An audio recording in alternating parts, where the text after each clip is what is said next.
In this video, I'm going to show you guys how to write and track a bass line for an Americana song. Step 1, tune. It's free. Just do it. Tune your instrument. It sounds better. Once you've tuned your instrument, then take a couple listens to the song to get a feel for it. Also, if this is someone else's song, then ask the artist what sort of vibe they're going for and what they'd like out of the bass line. I just saw a spider. Are there any songs or specific artists that they want to emulate with the bass line? Do they have any sort of resources or references for you to check out? This is a good time to identify any sort of rhythmic changes or distinctive sections of the song. And it's also when you will begin to tailor your line to the kick drum as well.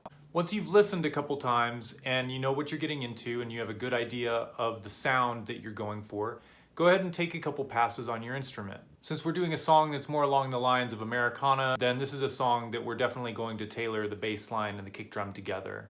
Once you've got your idea for the bass line and any sort of changes that might come throughout the song, then it's time to start recording for realsies.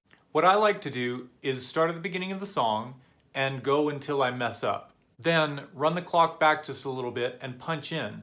Make sure that you give yourself plenty of pre-roll time. I promise that you will get a more cohesive, congruent, and just better sounding product at the end versus if you try to just jump back in at a given moment. Once you've run through the song with your bass line that sounds great with that kick drum and fits the overall rhythmic and melodic vibe of the song, then it's time to listen again and go back through with a critical ear and listen for any individual notes that might be out of tune.